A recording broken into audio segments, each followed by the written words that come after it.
Selamat pagi buat kita semua. Kita mengucap syukur kepada Tuhan Yesus Bapa kita karena pada hari ini, pagi ini kita bangun dalam keadaan sehat dan badan kita terasa segar dan sehat. Tapi pagi ini agak sedikit dingin, jadi aku pakai sweater karena ya di Belanda ini kalau suhu itu kadang-kadang dia ada matahari terang gitu, tapi tetap aja juga masih dingin ini gitu ya.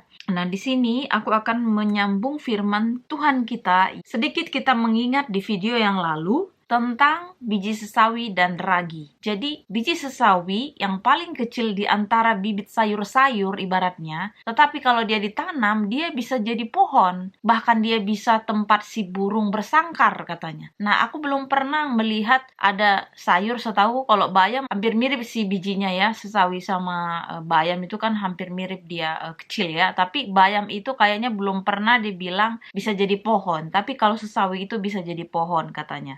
Nah, biji sesawi ini ibaratnya kayak gereja atau jemaat yang menyebar ke seluruh dunia gitu. Atau firman itu sendiri ya. Firman sendiri yang menyebar ke seluruh dunia, mempengaruhi dunia ini. Dia adalah firman yang terkesan kecil ya, kalau kelihatannya kayak kecil, tetapi bisa bekerja luar biasa. Dan kemudian kalau di perumpamaan kedua, ini makanya aku nanti di video yang sebelum video ini, aku nanti ada share untuk di box description-nya, kalian bisa baca di situ pengertiannya.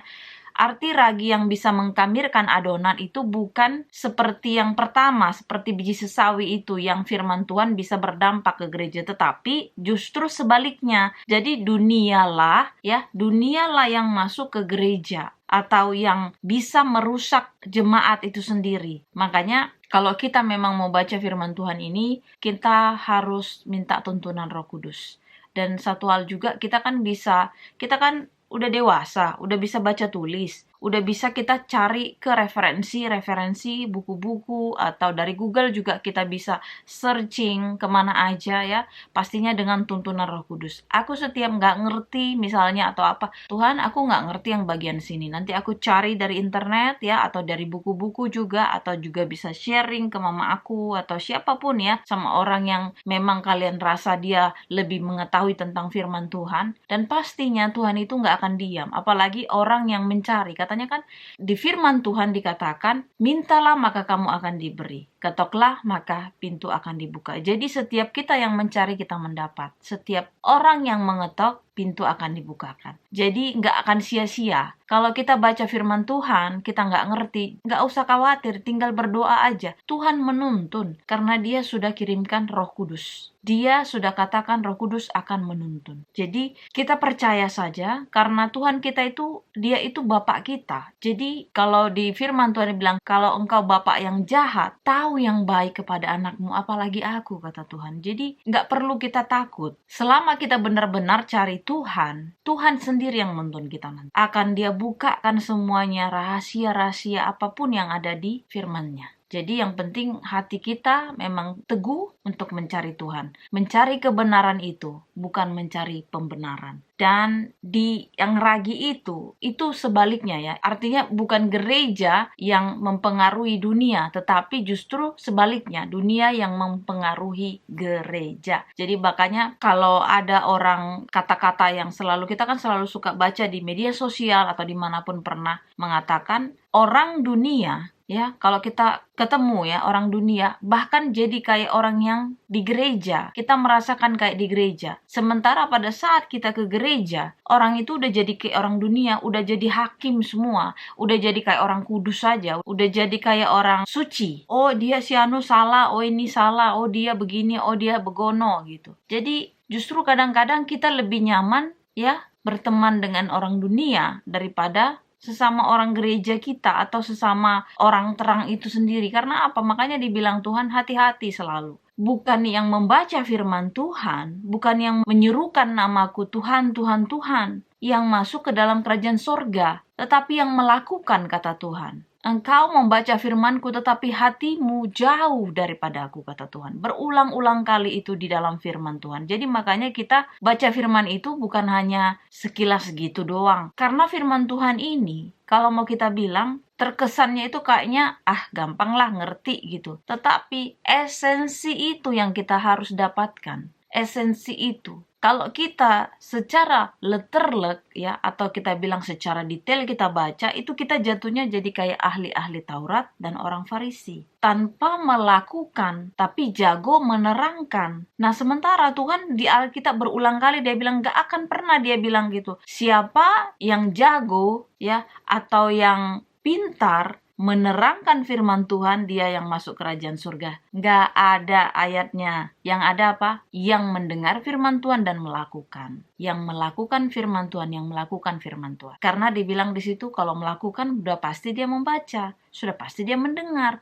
sudah pasti dia melihat, sudah pasti dia merasakan firman itu, sudah pasti dia hidupi firman itu. Jadi kalau cuma membacanya tanpa dilakukan, itu nol besar. Artinya seperti bibit yang lalu mati, tidak dirawat, tidak dihidupi firman itu. Jadi cuma hanya baca, oh Tuhan Yesus baik, ini baik ya, ini firmannya. Tapi hidupnya kacau balau, tidak ada berdampak. Bahkan dia membuat sekelilingnya itu jadi kayak nggak nyaman ya, udah nggak ada terang. Makanya dibilang kalau terang yang ada padamu gelap, betapa gelapnya hatimu katanya. Jadi jangan kita seperti orang yang jadinya munafik ya. Memang kita gak ada yang sempurna, termasuk aku juga bukan orang yang suci dan benar. Tetapi jangan kita menghakimi orang kalau kita juga berdosa gitu loh. Kalau kita memang sama-sama orang berdosa, kita saling mendoakan, kita boleh menegur, tetapi bukan menuduh, bukan menghakimi. Karena yang hakimi itu Tuhan, bukan kita. Kita manusia biasa gitu ya. Jadi kita akan lanjutkan firman Tuhan ya, kita berdoa. Bapa di surga, terima kasih untuk hari ini Bapa, Engkau bangunkan kami dalam keadaan baik dan keadaan sehat. Terpujilah namamu Bapa. Kami mengucapkan terima kasih Bapa, karena kasih setiamu kepada kami, memberikan kami kesehatan. Dan biarlah kiranya hari ini juga kami akan membaca firman-Mu. Ajari kami Bapa, supaya firman-Mu ini melekat di hati kami dan kami melakukannya. Bapa, sempurnakan doa anak-anak-Mu di sini, hapuskan segala dosa dan pelanggaran kami. Kami berdoa di dalam nama Tuhan Yesus, Juru Selamat dan Penebus kami. Amin. Ayatnya di satu kitab saja, di Matius. Biasanya kan ada di Markus dan di Lukas, tapi ini dia nggak ada di bawah judulnya, jadi cuma satu kitab aja ya di Matius. Ayatnya hari ini di Matius 13 ayat 44 sampai 46. Perumpamaan tentang harta terpendam dan mutiara yang berharga. Hal kerajaan sorga itu seumpama harta yang terpendam di ladang, yang ditemukan orang, lalu dipendamkannya lagi. Oleh sebab sukacitanya, pergilah ia menjual seluruh miliknya, lalu membeli ladang itu. Demikian pula hal kerajaan sorga itu seumpama seorang pedagang yang mencari mutiara yang indah. Setelah ditemukannya mutiara yang sangat berharga, ia pun pergi menjual seluruh miliknya, lalu membeli mutiara itu. Di sini dikatakan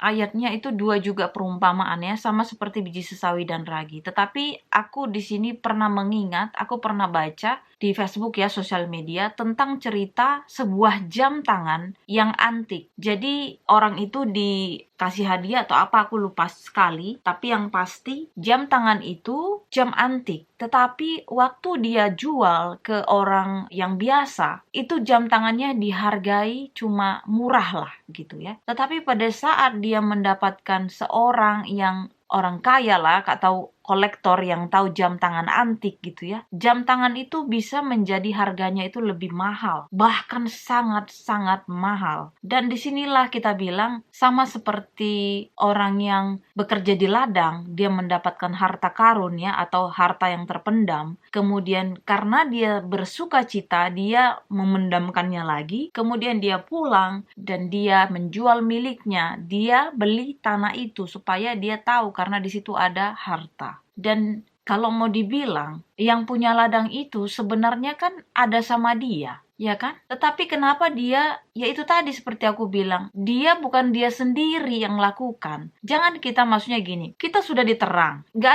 ada, aku nggak pernah bilang salah gereja atau jemaat atau gimana ya. kita seperti aku juga ke gereja, tetapi jangan biarkan orang lain yang melakukan firman itu ke kamu. Kamu hanya duduk-duduk saja. Kamu juga harus cari firman Tuhan itu, harus baca firman itu, harus melakukan firman itu. Jangan jadi Kristen KTP yang mungkin ke gereja, lepas dari gereja udah nggak Kristen lagi, udah nggak anak Tuhan lagi. Jadi sudah sifatnya juga udah sangat jauh berbeda. Karena apa? Itu tadi dibilang. Jadi dia cuman hanya ke gereja kayak di meme. Seperti di video lalu kan seperti disulang terus, disuapin. Nah disuapin, abis nggak disuapin ya dia nggak tahu apa-apa gitu. Padahal dia sudah fisiknya itu dewasa. Makanya hendaklah juga kita menjadi dewasa rohani. Fisik kita dewasa, haruslah kita juga dewasa rohani. Buka Alkitabmu, baca, berdoa, cari Tuhan. Karena kalau kita mengandalkan orang terus ya, padahal kita udah dewasa, makanya dibilang Tuhan apa? Kalau kamu masih bayi, kamu masih dikasih bubur lah ibaratnya. Tetapi kalau kamu sudah dewasa, kamu sudah bisa dikasih nasi keras. Artinya kamu udah bisa mandiri dong. Kalau kamu terus-terusan disuapin, mau sampai kapan? Bahkan kamu juga nggak bisa jadi berbuah. Ya, harus dimemek, terus dimemek gitu, disuapin. Ya nggak bisa lah. Kan dibilang Tuhan juga kalau kita sudah tahu atau sudah hidup di dalam terang itu, kita harus berdampak. Kemudian disitulah yang tadi juga yang mutiara itu, ya, yang si pedagang ini cari mutiara yang bagus gitu. Pas waktu dia ketemu, dia tanya harganya pastinya udah mahal, kemudian juga bersuka cita dia pulang, dia jual dan dia beli mutiara itu. Apakah si tukang jual mutiara itu nggak tahu bahwasannya itu mutiaranya bagus? Pastinya tahu dong. Tapi kenapa dia jual juga? Kan itu menjadi pertanyaan. Artinya, seperti aku bilang juga, kita yang udah dipilih Tuhan hidup di terang, kadang-kadang kita nggak menghargai apa yang udah dikasih Tuhan. Banyak orang yang kadang-kadang aku lihat sekarang baru dia masuk Kristen atau dipanggil Tuhan, dipilih Tuhan menjadi Kristen. Justru aku melihat mereka itu imannya berkobar-kobar ya. Bahkan mereka nggak malu, nggak takut. Nah, malu mungkin oke lah, nggak apa-apa ya. Paling ya udahlah, nggak usah digembar-gemborkan kalau dia misalnya dia mengikut Yesus. Tapi kalau takut ini, intimidasi dan sebagainya, apalagi kan kita tahu cerita-cerita ini di negara kita ini bagaimana kan. Kalau si A ini begini, udah pastilah kena inilah, kena itulah ya. Kalian udah pasti tahu cerita-cerita itu, nggak usah dibahas. Tapi yang pasti itu membutuhkan kekuatan rohani. Itu membutuhkan keberanian rohani yang unlimited. Kalau sebagai manusia kedagingan, kita bahkan nggak akan kuat menghadapi itu semua. Jangankan kita manusia biasa, seorang pendeta pun belum tentu bisa dia menghadapi yang rasanya ketakutan itu. Karena kalau kita mau tahu cerita, seorang pendeta pun bisa melakukan A, B, C, D, E, F, G, sampai Z kadang-kadang. Jadi kalau aku bilang sekarang, aku nggak pernah bosan, buka Alkitabmu, berdoa pada Tuhan, cari Tuhan. Saat-saat sekarang ini, saat-saat tidak menentu, saat-saat kita nggak tahu keadaannya sampai kapan ya, pandemi ini juga nggak jelas-jelas ya. Yang pasti yang kuingatkan adalah buka Alkitabmu, berlutut, berdoa pada Tuhan, rendahkan hatimu, rendahkan dirimu di hadapan Tuhan. Apapun kehidupan di sana, di luar sana, di sekitar kita, kita tetap bersama Dia. Seperti di Mazmur katakan, sekalipun aku berjalan di dalam lembah kekelaman, aku tidak takut bahaya, sebab Engkau besertaku, gadamu dan tongkatmu itulah yang menghibur aku. Jadi kalau kita pun dalam keadaan yang susah, banyak masalah, harus ini, harus itu, kita yakinkan diri kita sama Tuhan. Karena segala hal yang dari yang terkecil sampai yang terbesar, Tuhan sudah rancangkan buat kita. Dan kita tinggal mengikutinya saja. Kita tinggal surrender, berserah diri kepada Tuhan. Nanti Tuhan yang akan nuntun. Jangan andalkan kacamata manusia. Jangan andalkan kalkulator manusia. Jangan andalkan cara manusia. Andalkan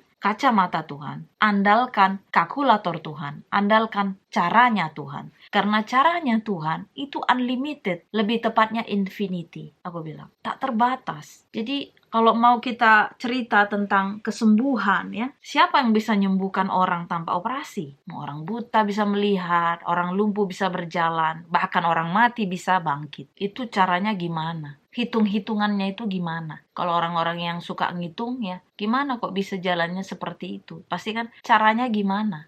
Nah itulah cara Tuhan infinity jawabannya. Tak terbatas. atas, ya, tak ada tandingan. Tetapi kembali lagi, setan bekerja sekarang itu caranya bukan dengan paksaan, tetapi caranya manipulasi. Karena setan bekerja itu sangat cerdik, ya, sangat cerdik. Dan satu hal lagi aku bilang, Tuhan memberikan kuasa. Setan itu dikasih kuasa melakukan pencobaan, melakukan ujian, ya, kepada kita, seperti cerita Ayub. Kalian coba nonton cerita Ayub, pasti di situ kalian mengerti maksudku. Tetapi ingat, rumus Tuhan ada, pencobaan kita itu tidak melebihi dari kekuatan kita. Pencobaan itu pencobaan yang biasa, kata Tuhan. Selama kita bertahan, kita pasti menang. Dan kita andalkan Tuhan, bukan andal diri sendiri. Karena dibilang Tuhan juga, jangan bersandar kepada pengertianmu sendiri. Sebatas apa kita? Mau kita IQ-nya tinggi sekalipun, kalau kita mengandalkan kepintaran kita nggak sanggup. Nggak sanggup. Karena lawan si iblis itu jawabannya cuma Tuhan itu sendiri. Mau kita profesor sekalipun, yang lawan setan itu cuman Tuhan. Itu aja jawabannya. Mau kita dengan kedagingan kita ini, nggak mampu kita. Karena bukan lawan kita. Jadi yang bisa menang, yang bisa memenangkan hanya caranya Tuhan. Makanya selalu di dalam Tuhan, bukan di luar. Kalau kita udah di luar Tuhan, udah dibilang Tuhan, kamu melawan aku. Kalau sudah melawan Tuhan, berarti siapa? Si jahat itu sendiri. Berarti pengikut si jahat. Selama kita bersama dengan Tuhan, yakinkan pada dirimu bahwasanya kita akan menang. Karena itu udah hidup atau mati. Jawabannya pasti kita akan dibangkitkan kembali bersama-sama Dia, ya. Di video yang lalu kita bersama dengan Tuhan, kita wajahnya bercahaya, kita dipulihkan Tuhan dari segala masalah yang ada di dunia ini. Karena kita akan hidup bersama-sama Dia nanti di surga. Inilah doa dan harapan kita. Kita berdoa, Bapa di surga, terima kasih Bapa untuk kasih setiamu Bapa. Terima kasih untuk firman-Mu menerangkan kepada kami bagaimana rahasia kerajaan sorga itu. Seperti apa kerajaan sorga itu. Bagaimana orang yang menemukan kerajaan sorga itu dan bersuka cita untuk mendapatkannya. Biarlah kami menjadi orang yang seperti itu Bapa, karena kami sudah Engkau pilih. Engkau sudah memberikan mutiara itu ke dalam hati kami. Engkau sudah memberikan terang itu. Biarlah kami juga orang-orang yang sudah Engkau pilih Bapa, bertahan, bukan malah menjual harta yang Engkau berikan kepada kami. Bukan malah menjual terang itu kepada orang. Tetapi biarlah malah terang itu berdampak kepada orang-orang yang belum mengenal Engkau, sehingga mereka percaya kepadamu. Bapa di surga, terpujilah nama-Mu, hapuskan segala dosa dan pelanggaran kami. Berkati kami sepanjang hari ini Bapa, dan besok kami akan membaca firman-Mu kembali. Di dalam nama Tuhan Yesus, Juru Selamat dan Penebus kami. Amin. Terima kasih sudah mendengar firman Tuhan. Sampai jumpa di firman selanjutnya di besok. Tuhan memberkati. Amin.